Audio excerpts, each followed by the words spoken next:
Hello, everyone. Welcome to this episode of eCoffee with Experts. I'm your host, Matt Fraser. And on today's episode, I have with me a very special guest, Liza Mischel. Liza is the marketing director of Quattr, an AI-first website optimization platform headquartered in Palo Alto, California. She has a bachelor's of business administration degree from Baruch College and over 10 years of experience in various industries, helping businesses and organizations to increase their website traffic, leads, and sales.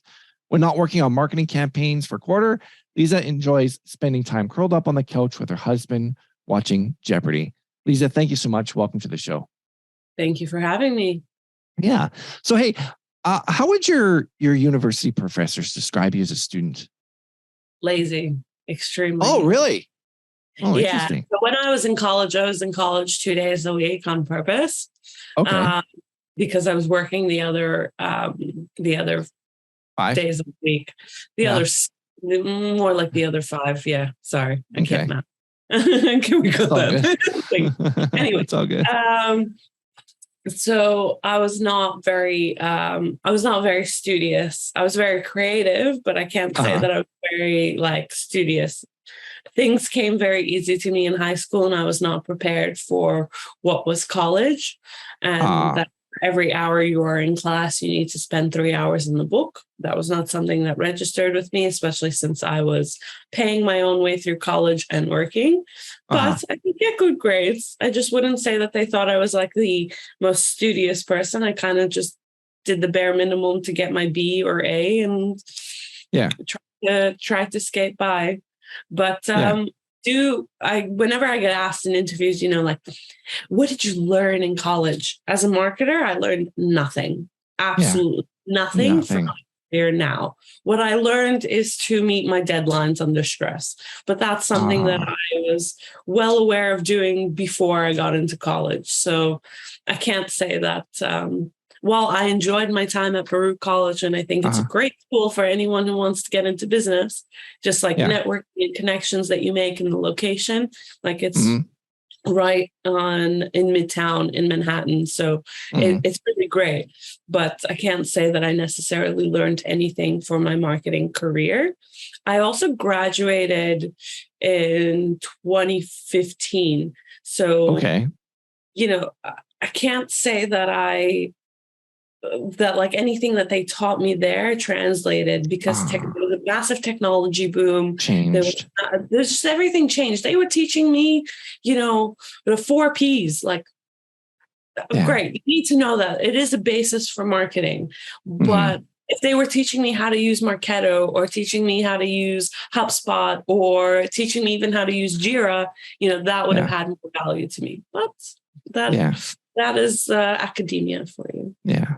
It's interesting because I went to school as well. I got a diploma in web media design, and it was expensive. And I learned more in a 6-week course from a agency owner teaching you how to run a marketing agency and all those things.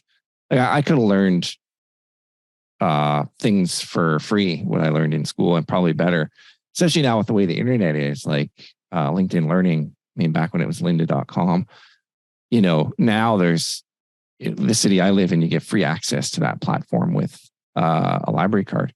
It's interesting. Google. Yeah. So it's awesome. It's like huge savings, and you can just take as many courses as you want, finish them.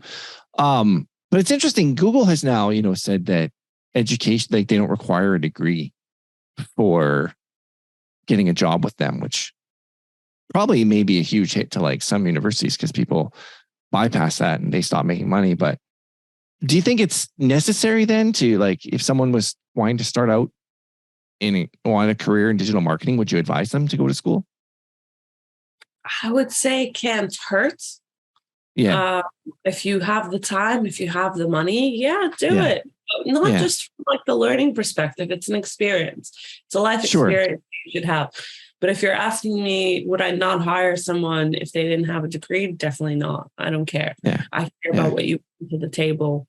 My background before I was in marketing was working at a restaurant, and a lot of that lend itself for me to understand human psyche, human behavior, which led to me understanding consumer behavior very, very early on in my career and being able to have that edge. So, I can find if someone has the potential in their past experience, that matters way more than what they provide in terms of education. That's awesome. Sorry. Hey, what do you wish you had known 10 years ago? Truth, I think I would have. It is probably not the greatest thing to say on a podcast, but I probably would have liked to know how many glass ceilings there are. How much I'm going to have to fight through to be a woman, especially in this field. Like, you would think that marketing would be more open, you have more creative stuff like that, but it's really not true. The amount of adversity I've had as a woman going on maternity leave, as being a mother, and the assumptions that people come in about the job that I can and cannot do. Those are the things that I think I wish I told myself 10 years ago: gain your strength, polish your armor. It's going to get tough out there. But that being said, these are learning experiences, and it's part of growing, and it's part of, I think, being a woman in corporate America. That being said, I'm very, very happy with my current place and my current company. But I think that there were multiple struggles in terms of getting here.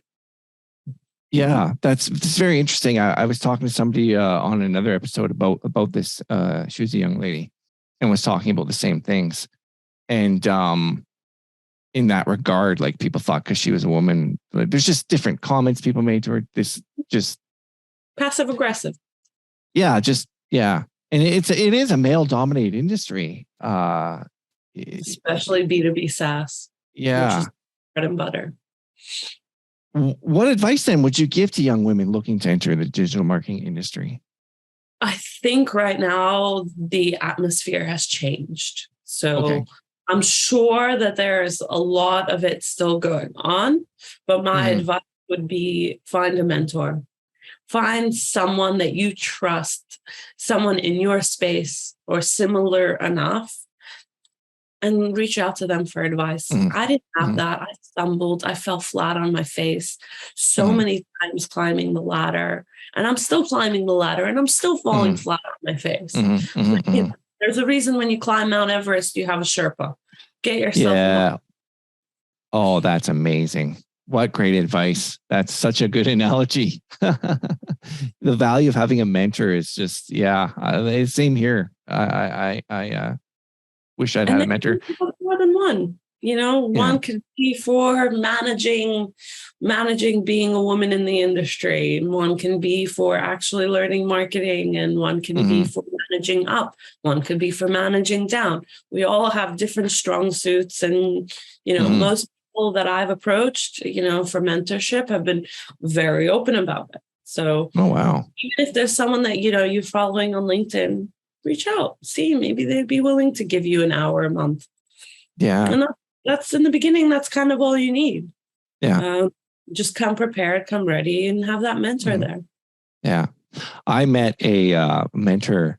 I was going to a digital marketing conference in Vegas when I was in the car industry, and there was a gentleman whom somehow I found out about, and his name's Joe, and I reached out to him on Twitter and asked him if I can meet up with him at the conference and talk to him. And I hit it off with him, and he was a mentor to me in the industry, and because he had previous experience doing the position that I was doing, and it was so valuable to be able to talk to him. I didn't know who he was, like his reach of influence in the automotive industry. He was like one of the top. He was on the NADA magazine for one of the top internet marketers in the United States of America. And that he took a dealership in Miami, Florida area from 200 cars a month to over 400 using his back-end processes. But I think if I'd known that a little bit more, I would have been a little more intimidated in regards to reaching out and talking to him. I was just this naive guy. But yeah, it's cool that you say that, reaching out to people and just asking them. Yeah, some good advice that I got was it can't hurt to ask. Worst case, don't say no. And you're back to the same place you're in. It always that's can't. Awesome. Absolutely. So how did you first, you touched on working in the restaurant industry a little bit, but how did you first get interested in digital marketing? Well, I knew that I wanted to get into business. It fit my personality Yeah. very well. Like I Mm-hmm. was not a liberal arts major. I didn't like to write. I was not into art. Mm-hmm. But I was very creative, and I couldn't sit in one space, and I liked Yeah. that marketing was very dynamic. Like I said, I was coming out of college at the time. I was in college when like Mm-hmm. Facebook started blowing up, Twitter was Mm-hmm. coming out, Mm-hmm. LinkedIn was becoming a thing. So I kind of grew up in that stage, like as an adult, and Yeah. it just felt like a very natural fit for me. When I looked at like what my majors were of it, I knew that I wanted to be in college for as little time as humanly possible. Okay. So I knew that I wanted to pick my major right from freshman year, and I did. And I Yeah. looked at what the available options were. I was like, finance. Mm-hmm. I'm good at math. I was good at calculus. I was going to get through all of the classes, but it had no interest to me whatsoever. Mm-hmm. Market movements, following all of that, not really something I saw myself doing for Yeah. 40. And then I looked at accounting, again, numbers. I don't want to count other people's money. I'd Mm-hmm. rather count my own. Yeah. And then, law also came up, Mm-hmm. philosophy kind of thing, but I was just like, no, it's not really my thing. Yeah. And marketing was the only thing I didn't have an objection to at the time. Oh, I As see. a 17-year-old kid. Mm-hmm. So I was like, okay, let's do this. Yeah. And then I took my first few marketing classes, and I was just like, this is boring. This is Mm-hmm. terrible. What kind of Mm-hmm. marketing classes was I taking? Intro to marketing, something that wasn't like the first class that actually gave me some kind of like thinking of like, this is what I want to do, Yeah. was actually called branding, Oh. branding 101. Mm-hmm. But it was actually like a 3-level course, but that's something else. The person who was teaching it was actually a marketer. And I Mm-hmm. hope I'm not getting this wrong, but I want to say his name was Steve Gold. And this Okay. is 10 years ago, and I think I still remember his name. I Mm-hmm. still have a book that he gave me called Branding, and it's one of my favorite books to read and reread. He was an actual marketer working at a large company. I won't remember which one, but he came in to do the course because Mm-hmm. the who used to teach the course was his mentor, and he passed away. So he Oh. kind of took over that course, and he pretty much like started the class with like, if you're here to get an A, you should probably drop this class. Like he was there to teach and not just assign grades. Uh-huh.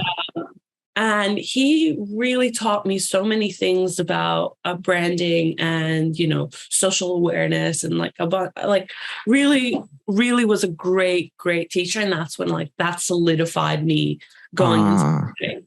Little did I know that branding is like a very small piece of like the marketing puzzle, and it's the Yes. longest game that you play. But Yeah. it was what got me really involved in wanting to stay in the marketing track. Well, that's awesome. What's your favorite thing about it? About marketing? About digital marketing, yeah. Yeah, marketing, digital Um, marketing, whichever.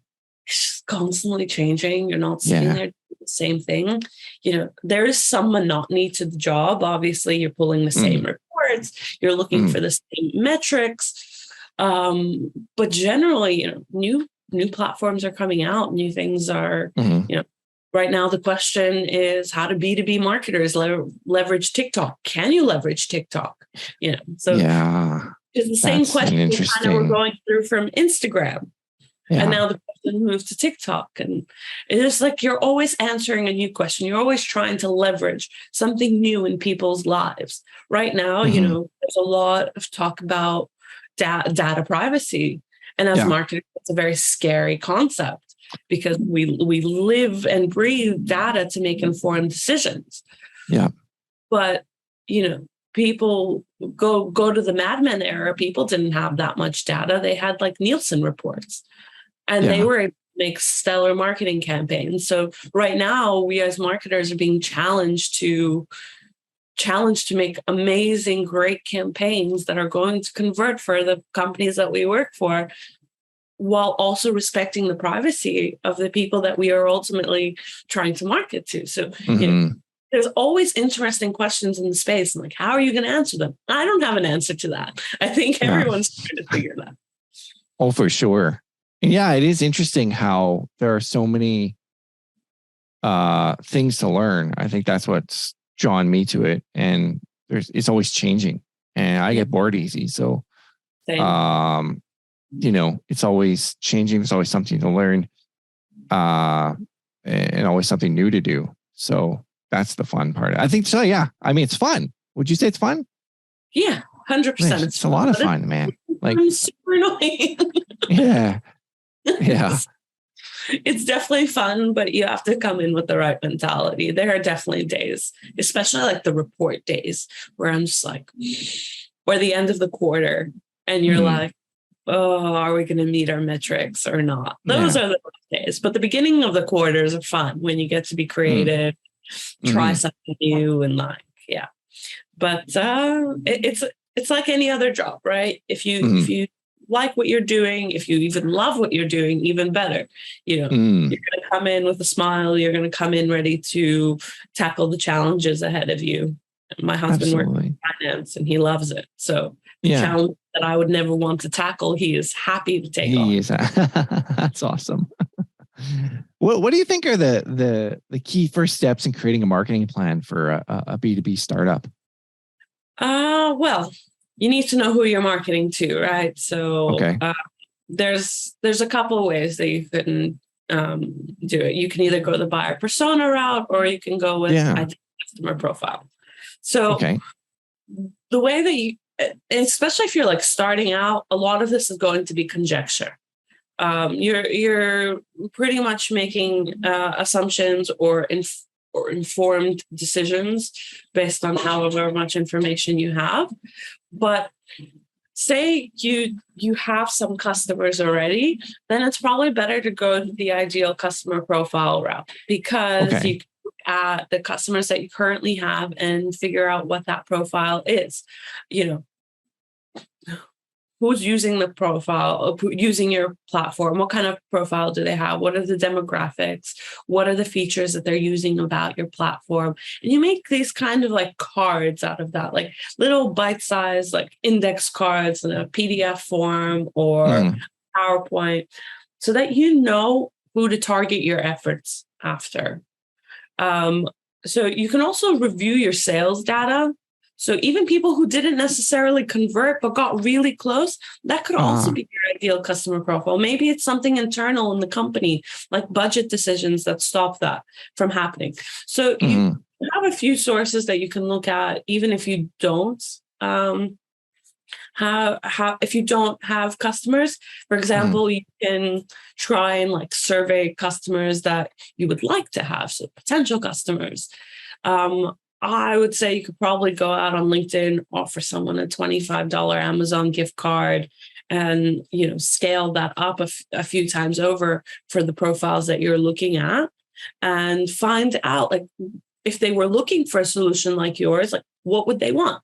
Well, how would they describe their ideal product or service, and why would they pick one over the other? And that's also going to help you make informed decisions. And you might find out those companies that you wanted to target actually don't fit you at all. And then you need to start from scratch and figure out what that is.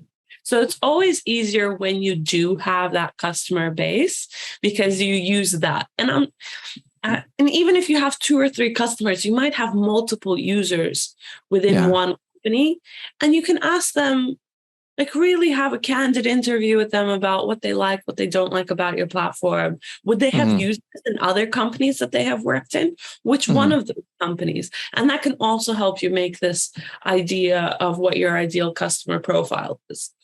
But say you can't do that, then you are left with conjecture on buyer personas. So you kind of try and figure out, who do you think would use your product? Marketers? Okay, if it's marketers, is the CMO using it, or is it just the marketing manager using it? But if it's the marketing manager using it, is that person your champion, the person that's going to push the product internally? Yeah. Or are they the buyer? Are they the one that the decision maker? Marketing manager generally doesn't have the budget. So you do also need to market to the CMO, even though they're not your end user, because they are the decision maker.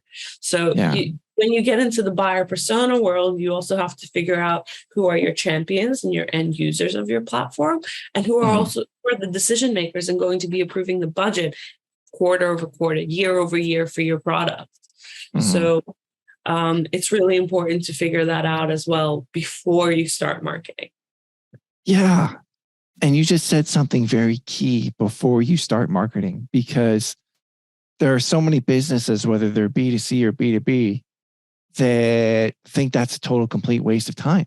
I was even talking to another marketer out of Chicago, and she was talking about how even when she was teaching a class in the university she taught at, that the students wanted to just jump right into the tweets and right into the forget about all this buyer persona stuff. And like, no, you need to do this in order to know what you're going to say. You can't just jump into and it's what you said is so relevant and so key in that regard.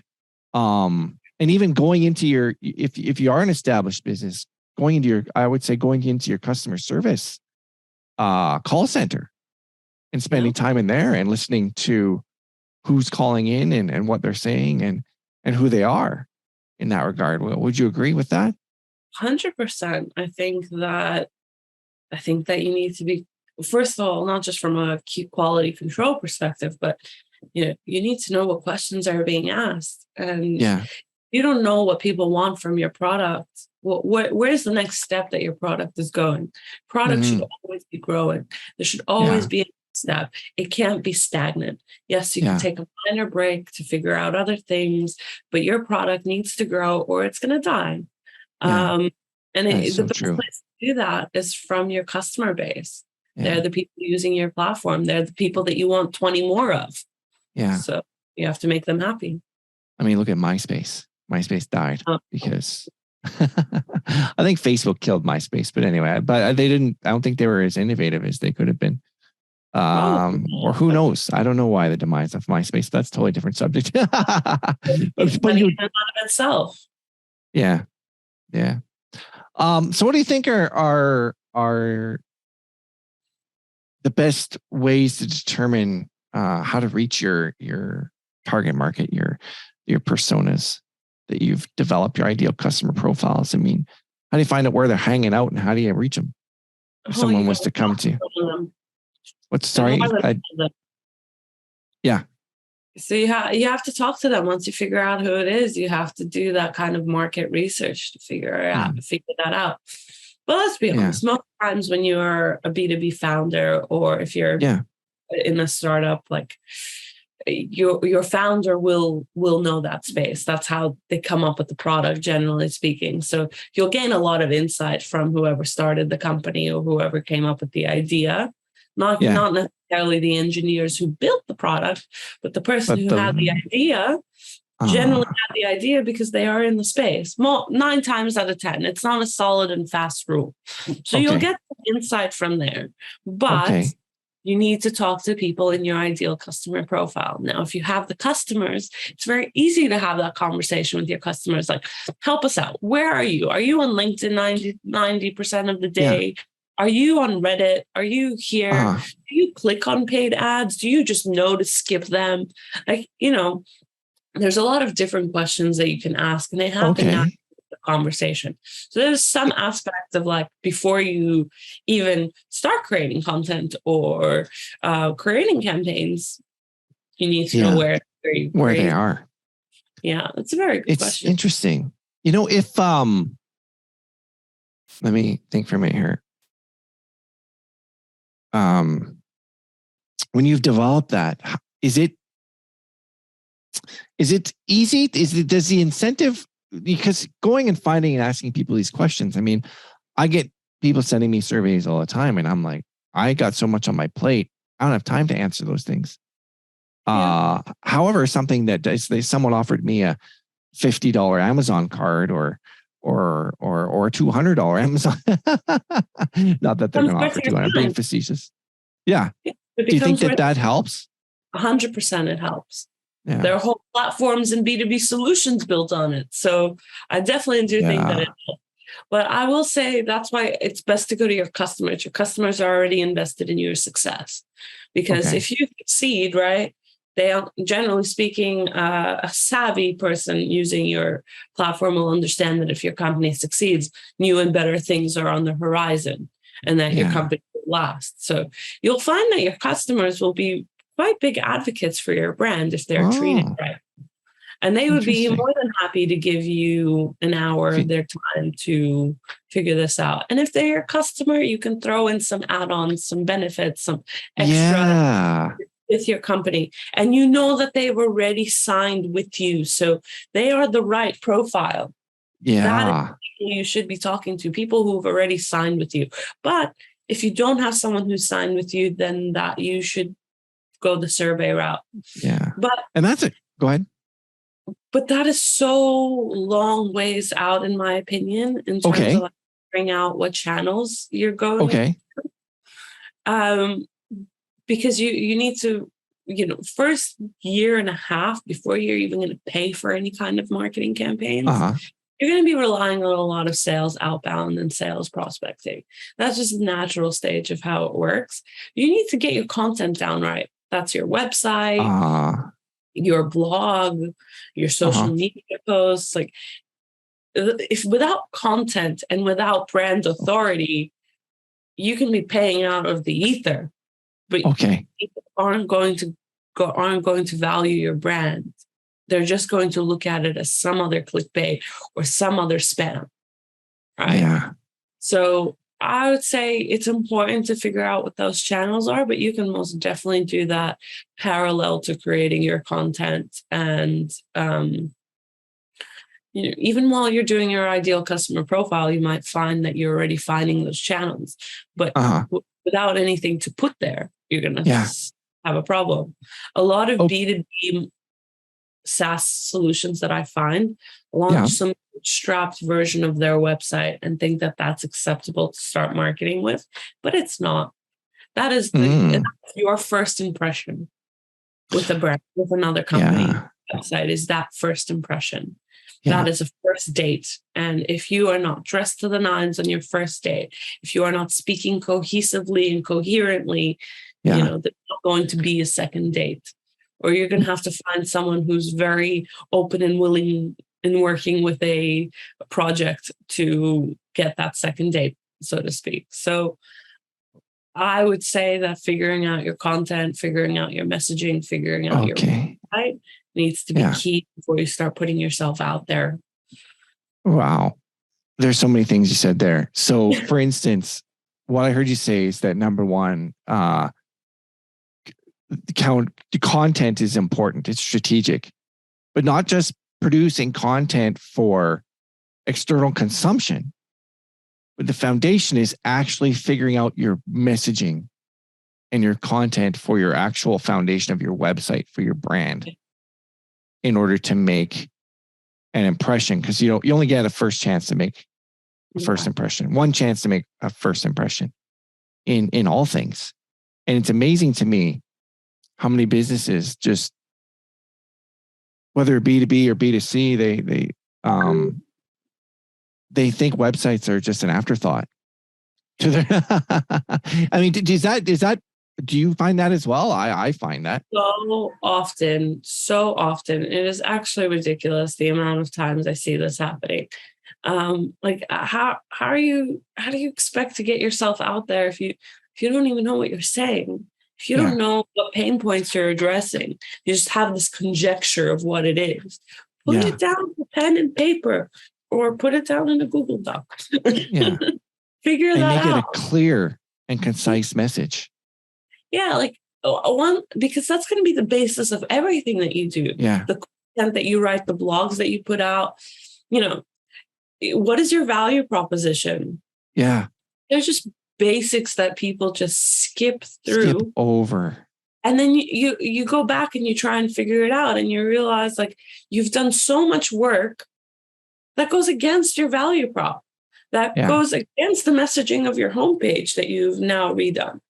Get it right the first time. If you have the time to launch, just as much as you're spending time on building the product for launch, spend time building your website for launch. Yeah. It is crazy how many people just go whoosh over their heads that their website doesn't matter. We live in a digital age. Your website is you. There is no, the founder is not the face of the company. The logo type is the face of the company, and your website is the face. And you need to work on building that up before you start trying to attract people to it. Yeah. So how can people go about doing that? Great question. So while you're doing that, those ideal customer profiles, and you will hear a lot of the same kind of phrases and sentiments, and probably a lot of the most similar pain points. Now, it's important to kind of just like create this like working document in any format that really works for you. I know some people prefer PowerPoint for this. Some people prefer like a Google Doc. But like I sit there and I list out what are the pain points that we address. Yeah. And that could be 20, that could be 5. But ultimately for your homepage, you want to pick the top 5. You don't want to go too much into it. And then you could kind of like find the features or benefits of your solution that answer those pain points, right? You also need to you need to not feature sell. People don't want to just hear we have feature 1 that solves pain point 2. We have feature 3 that pain point 5. It's not an engaging experience. No. Out of these pain points and these benefits that you provide, create a story. There you go. Experience or something that is relatable. For example, something that I did with Quattr is, SEO very often is something that people say is complicated. It's difficult. I don't want to bother with that. I'm going to just hire the person who is the expert in the space and let them do their own thing. I don't know if I'm going to get results or not, but that's SEO, and then I kind of decided to create the story about, data-driven SEO is easy. Yeah. That is my story. That is my and all of my pain points and benefits are tying into the fact that right now we are making SEO easy. Yeah. And that is the experience that you'll find on our website. And that is the experience that you should try and create as well for your website. What story are you telling? Where are you a challenger in your space? Are you going with the flow or just making it better? Like, figure out what that is, and you'll get that when you're writing those pain points and those benefits. It will come to you. Like I hate to say that, like that there's no very clear way of doing it, but that's part of being a marketer, right? Yeah. That's why certain people are and certain people aren't. As you're writing that, a story should develop for you. And that's the story that's going to drive your blog posts, your social posts, your brand voice. Whatever that story is, you're going to find, and you're going to mature over time. The story that you start with may not be the story you end with in 5 years. Okay. So that spaces change, things change. You should be very agile with that. But at the same time, you need to start with something. Yeah. And you'll find that maybe it's not working, this story, and you need to find a different story out of that same information.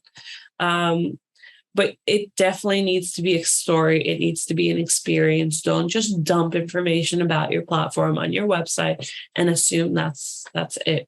The copy needs to be compelling. It needs to be easy to read. You need to, and this is the hard part about being a copywriter, is you need to write copy thinking that someone's going to read the entire thing and that most people are going to read bits and pieces of it. So what are those bits and pieces that you want as bullet points? Right? So you have to write it as a cohesive experience, thinking that someone is going to read it all, but knowing that most people will not. Yeah. So It's definitely not an easy thing to do, but it is one of the most important things that you can do to get yourself on the right footing at the beginning to convert your leads into customers. I totally agree with you. And are there any resources or books you would recommend? For instance, the top of my mind is coming. There's a great book by Donald Miller called Building a Story Brand. Are there any other resources you've come across that you care to share? I think YouTube is great. YouTube. Just, yeah, fine. Yeah. I think everyone has their own different way that they like to learn. For me, it's like reading articles is a big thing, looking at examples from other companies as well. So, you know, I think you have to find that which works for you, but there's plenty of literature. There's plenty of tutorials. You have your Coursera's of the world that also have, you know, video, like e-learning experience. Learning. There you go. To educate you is out there. You just need to find what medium works for you. And you'll find various opinions on the same matter. But absolutely. I think the most important thing, even more than the literature, is making sure you're in a creative space for it. If you work better in a creative mess, then make a mess. If you work in cleanliness and you need concise kind of lists and stuff, then that's the way you need to work. You need to prime your brain to get the result that you want. Yeah. For me, it makes so much sense. And you know, it's interesting. You talked about like developing your customer your ideal customer profile, and even I think I would say the voice of the customer of what they're saying, and it triggered a thought that perhaps you could find those things also if you don't have a customer base on your competitors' profiles, like for instance, 100%. On the reviews, the testimonials, the reviews of your competitors. And what people are bitching about, like, excuse my language, people are reading like the negative stuff, and then you can like find the problem they're not solving that you solve. Exactly. There is a plethora. As long as you're scrappy, you will find what you need. I think, So my biggest suggestion for anyone in the B2B SaaS startup space is you got to be scrappy. If you are not scrappy, then this is not the space for you. Don't bother.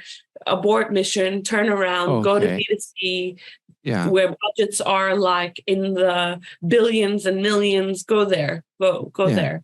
That is the space for you. You are not scrappy, because this space is just dog eat dog, fight for every dollar internally within your company with your best friend who heads up a different department. You know, this is like the the B2B startup space, specifically SaaS solutions.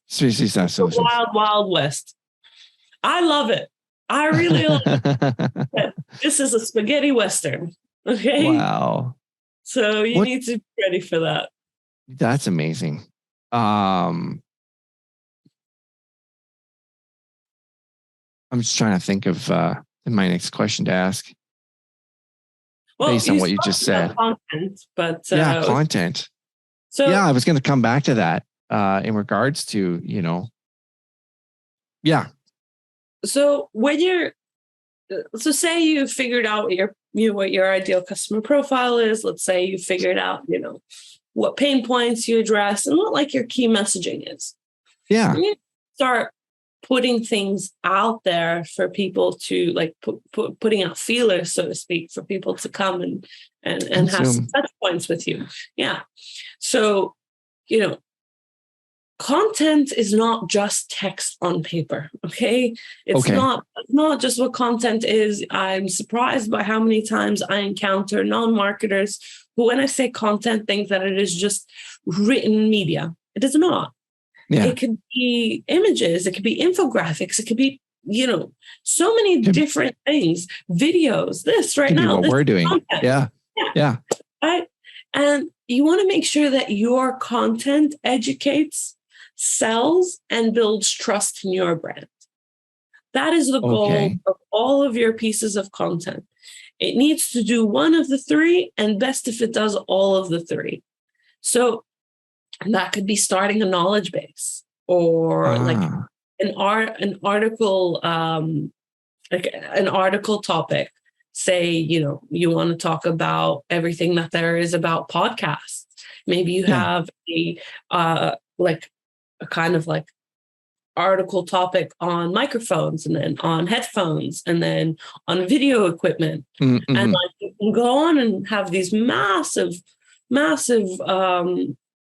knowledge bases on all of these things. And that can include video, that can include infographics. Yeah. All of these things are really, they bring people to your brand in a non-salesy way. No, it's request a demo. No, it's not a contact us. But the experience that you're trying to create here is that someone comes and looks to you and says, they know what they're talking about in the podcast space. These guys are smart. So that when do you need your services, they will be reaching out to you. The one thing that I would say to any B2B solution that is trying to start out in the space, come with the goal of making yourself the thought leader of the space. Okay. So that anyone says, who, if I have a question on SEO, who do I want to call? Quattr. That's what you ultimately want to have. You want your brand name to be synonymous with the subject matter expert on your space. Okay. And that's going to take years. But that is the goal that you need to have in mind when you create your content. Okay. That is remarkable.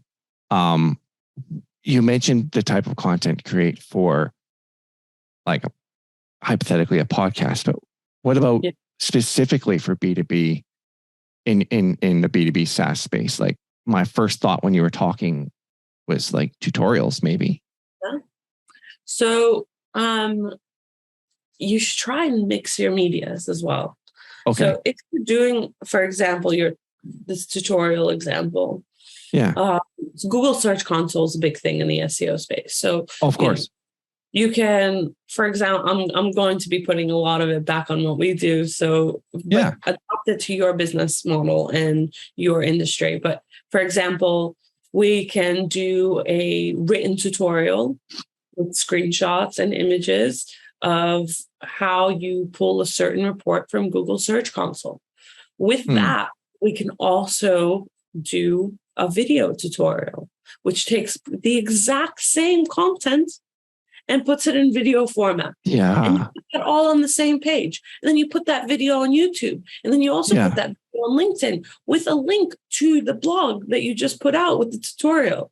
Make your content work for you.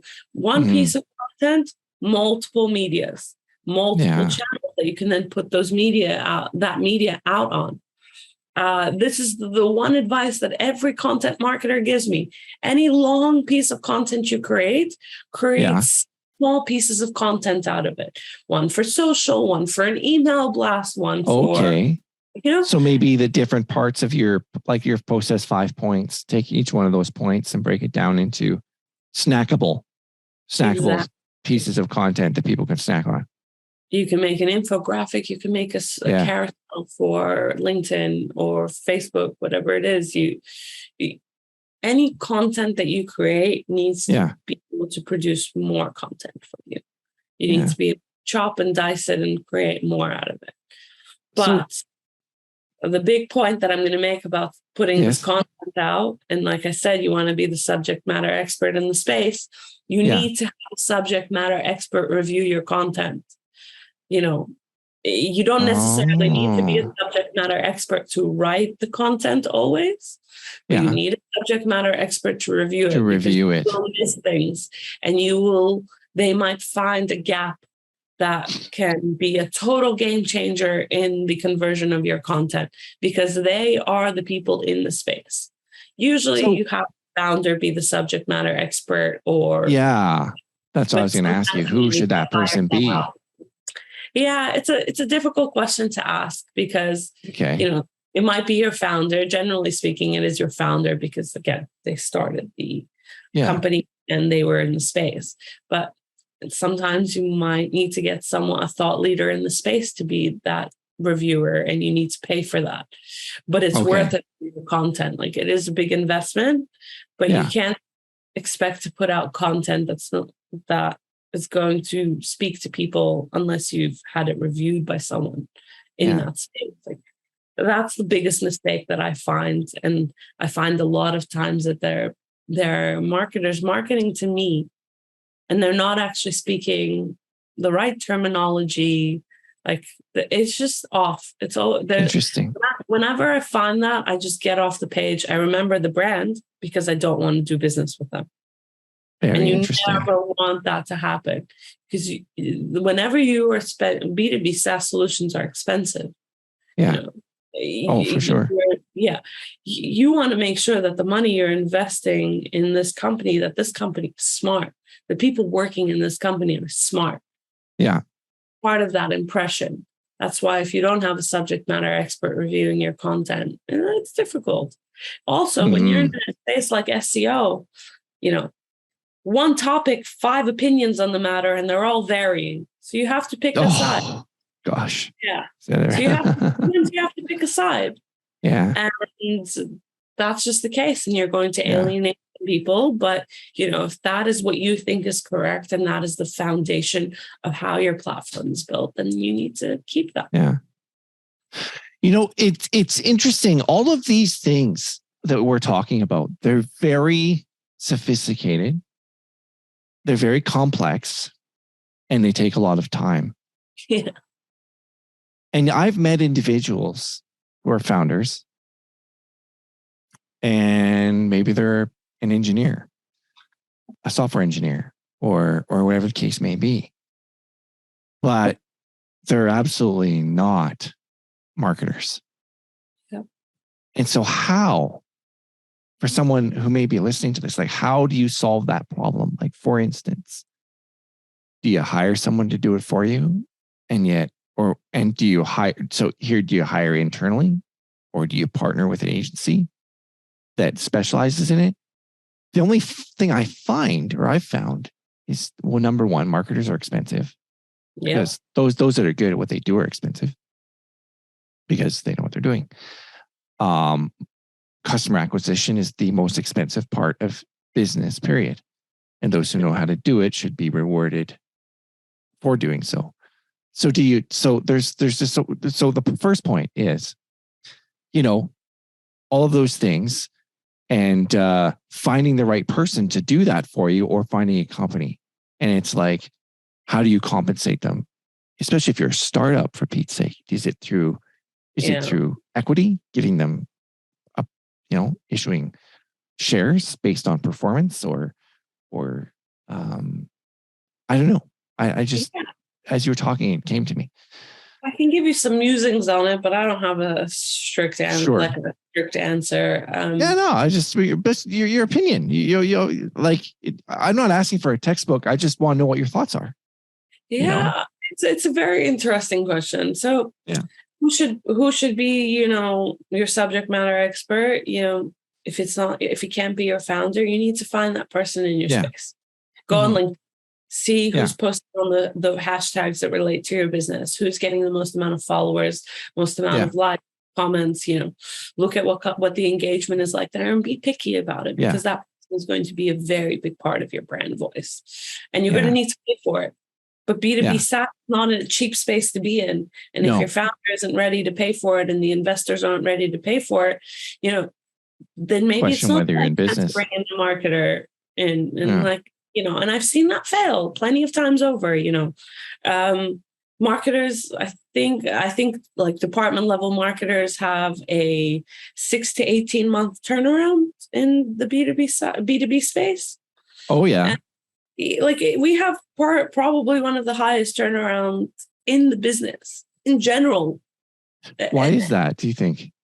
I think a lot of what marketing does, especially in the beginning, is not tangible.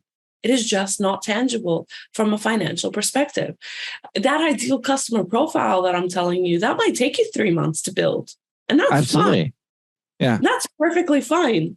You're going to reiterate on that multiple times, and maybe you'll start working on step 2 on your content while you're working on your ideal customer profile.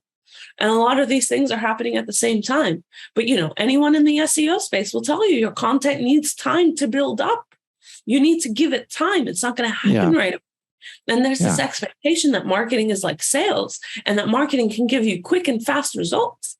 I'm sorry, you can go on paid media and pay 40,000 in ad spend and not get a return on your ad spend because your marketing doesn't resonate. And if you can take that time to figure that out, you look like a 40K plus loss to your investors, to your CEO. And the math for them is very easy to say, this didn't work out. So, as a good marketer, there's also a lot of CYA. There's a lot of cover your ass. Like you can't get away with it. Like you have to explain, I'm doing this. And the reason that I'm doing this is this. And you need to understand that you are not going to see the tangible results that you want until maybe 5 quarters out. And that's over a year later that they might see tangible results from something that you are doing now. That is why we don't last. But when you find founders and you find investors who are experienced and understand that this is the case, the best kind of founder, in my opinion, is one who's also had a failed experience. Because they've been down the path. They know, maybe they did rush their marketer last time. Maybe they didn't bring in a marketer at the right time. They do come with some insights from the failure before. Your greatest learning is your failures. Always. This is a general thing in life, right? Wow. So I find having a founder who has failed actually is a better founder to work with. Even investors who have failed investments, because they also can guide that founder and can guide your department heads as well.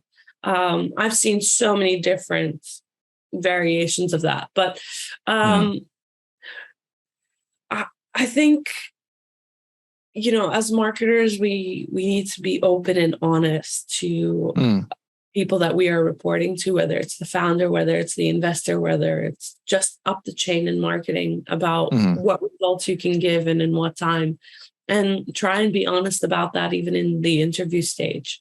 You don't want to get stuck in a place that you're not happy with, and then you feel like you have to leave and have to look for work again. So I think that that's super important. But I feel like I missed something in what you were in one of your questions. Sure. I'm trying to remember what it was, but I think it was something along the lines of like, how do you succeed or something like that? Let me take a look.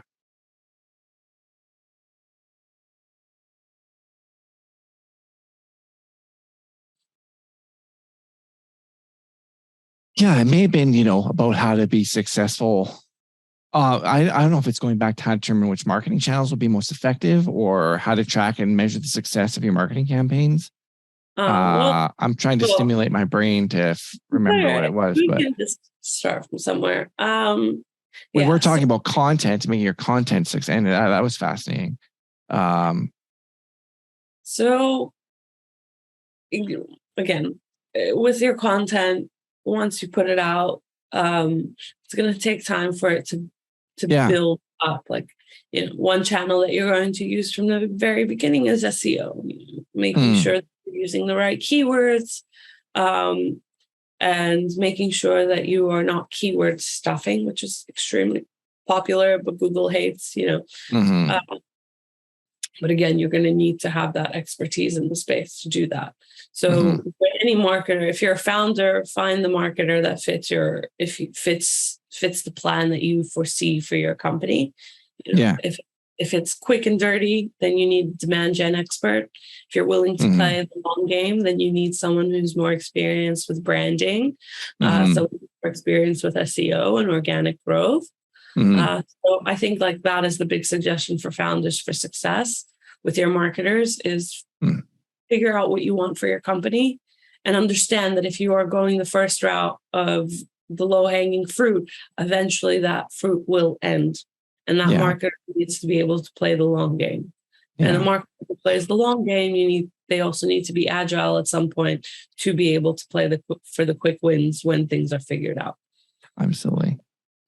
Hey, it's been absolutely fascinating talking to you. How can our listeners connect with you online if they choose to do so? So I'm on LinkedIn, Okay. Liza Mischel, Liza Okay. Free to search me. I will be happy to add you. I'm beginning to put out more content regularly. On. Yeah. But feel like I said about the mentorship, if anyone wants to reach out to me, feel free. I will try my best to accommodate you. Cool. And in general, feel free to ask any questions. I'm very, very open. Right on. But as like everyone else's LinkedIn, if I don't answer you, it's probably because my inbox has been spammed. Yeah, exactly. Well, hey, it's been absolutely awesome. Thank you so much for being here. We'll make sure we put that information in the show notes below. And just want to thank you for taking the time out of your day just to talk with me today. It's been awesome. Me too. It's been a really, really fun chat. And got creative juices flowing. Right on. Glad to hear. Fantastic. Thanks again.